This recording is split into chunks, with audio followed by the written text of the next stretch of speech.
Yankee Stadium in New York City. They call it the house that Ruth built with good reason. His mighty bat was the magnet that drew the crowds. That bat, the terror of Major League pitchers, had won him all that a nation could offer. Wealth and fame and popularity. The cheers of the crowd. The love and admiration of America's children to whom his signature was precious. He had everything, yet he knew disappointment and heartbreak. Yet in the end, he learned to overcome failure and earned a deathless place in the American story. For George Herman Ruth, the beginning was in the slums of Baltimore, Maryland. His father's saloon and the slum streets were his playground. His playmates were tough, and the games they played were frowned on by the police. He wound up in reform school, St. Mary's, run by kindly priests. They trained him to become a tailor, but in his spare time, young Ruth played baseball. Played it so well that in 1914, he went almost directly from St. Mary's to the big leagues. A rookie pitcher with the Boston Red Sox, salary $2,500 a year. To you, a kid from the slums, it seemed like all the money in the world. But your bat soon became more valuable to the Red Sox than your pitching arm, so you were shifted to the outfield, where you could take your turn at bat every day. The result, a new home run champion and the beginning of a new era in baseball. Ruth hit 29 home runs during the season of 1919. Some observers called it a freak the Babe would never equal. But Colonel Jake Rupert, owner of the New York Yankees, didn't agree. He paid the Red Sox $100,000 for Ruth's contract and paid the Babe $20,000 a year to don the Yankee uniform. The Yankees had never won a pennant before Ruth joined the team in 1920. That year, sparked by the Bambino's phenomenal hitting, they came close. Next year, with Ruth shattering his own record by slamming out 59 home runs, they finally made it. Their first American League pennant and World Series victory. 1921, the roaring 20s were getting underway. Women's skirts were going up over the knee, and morals were going down. Bathing beauties began competing for the title of Miss America. Remember Tom Mix? In Movieland, he rode the range in defense of law and order. While in the big cities, mobsters shouted out with Tommy guns for possession of an empire of bootleg whiskey. Jack Dempsey had just pounded his way to the heavyweight championship of the world. Big Bill Tilden was the Mr. Big of the tennis courts. Bobby Jones was polishing up the swing that would soon make him ruler of golfdom. Heroes all, and the greatest of them was the Sultan of SWAT, Babe Ruth. Greatest hero and the greatest sucker. 1925. As always, the fans jammed Yankee Stadium to see Babe Ruth ram out the homers. Instead, they saw a fat man swinging ineffectually at the ball. Fame had gone to Ruth's head. The Bambino had become an overstuffed playboy. From the batting champion of 1924, he became the big bust of 1925. Had the brightest star of baseball suddenly fizzled out? Was the Bambino finished? It looked that way. Failure in mid-career. Was he washed up as the sports writers and fans predicted? That winter, the Babe proved them wrong. The comeback trail was hard, but Ruth was determined to sweat off that excess poundage. When the 1926 baseball season opened, the Babe was ready.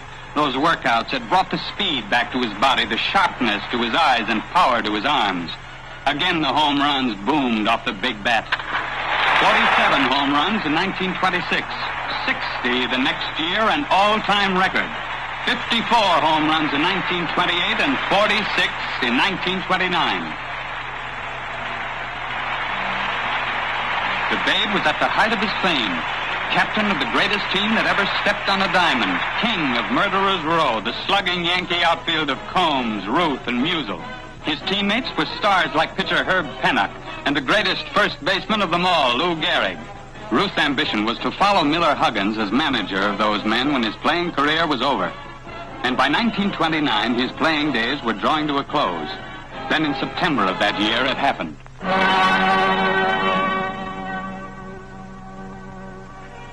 The logical man for the job was Babe Ruth. Colonel Rupert promised to consider him. A few days later, the Babe got his decision from the newspapers. Ruth knew why he had been rejected. Although he had settled down, Rupert didn't believe the Babe had finally grown up. Ruth was bitter. If he couldn't be manager of the Yankees, he wanted money, a lot of it. His new contract called for $80,000 a year.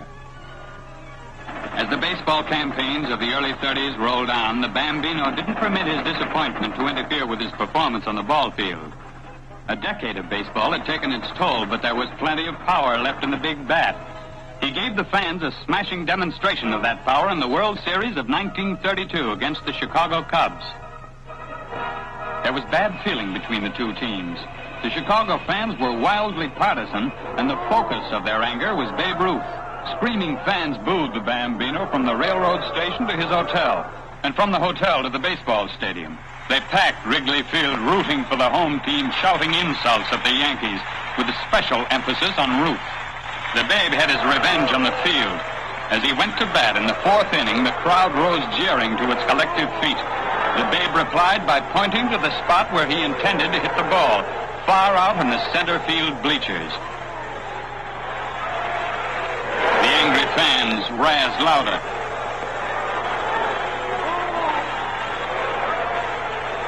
Again, Ruth pointed to those far-off bleachers, while in his heart he prayed that Charlie Ruth, the Chicago hurler, would throw a fastball with his next pitch. He did. A home run in the center field bleachers, the exact spot to which he had pointed. You felt pretty good as you rounded the bases, Babe. You'd show them that the old man wasn't finished. Not yet. But the seeds of the finish were there in those slender, weary legs, and you knew it. Sit down, Babe. Save your strength. You'll need all of it and more during the next few years. The Bambino went downhill fast in 1933 and 1934. The beginning of the end came in 1935 when the Yankees released him to the Boston Braves. He was an old man now, as baseball counts the years.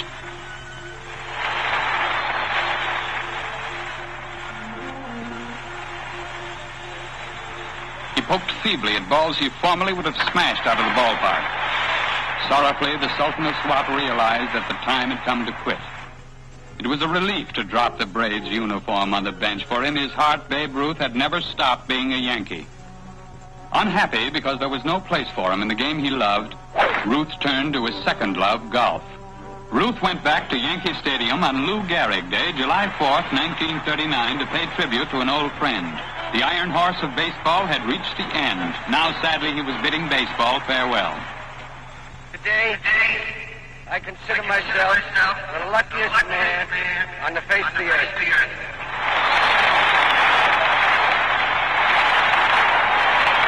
Ruth thought a grim moment like this could never happen again, but it did to the Babe himself 8 years later.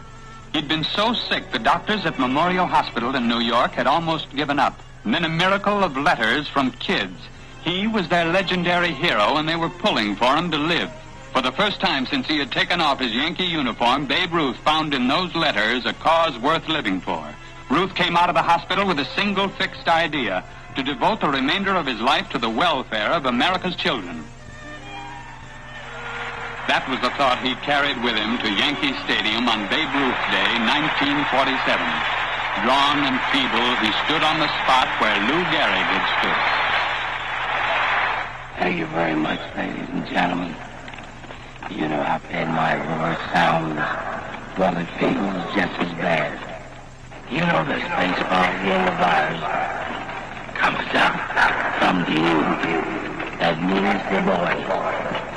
And after you're a boy and grow up to know how to play ball, then you come to the boys you see representing themselves today in your national pastime.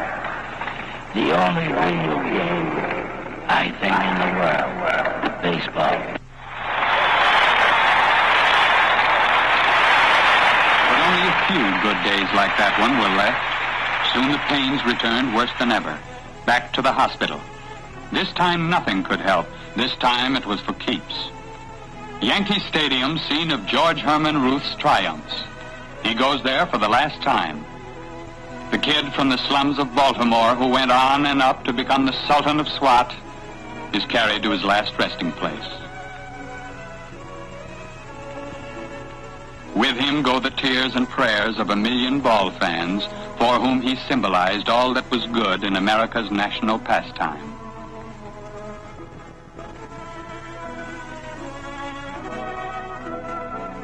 was their hero, and they mourned him. He had lived a life of thrills and confusion. He had known the peaks of glory and the valleys of despair. He had searched for meaning, and in the end he found meaning. George Herman Ruth left behind him two lasting monuments. Yankee Stadium, the house that Ruth built, and future generations of American youngsters carrying on the game he loved.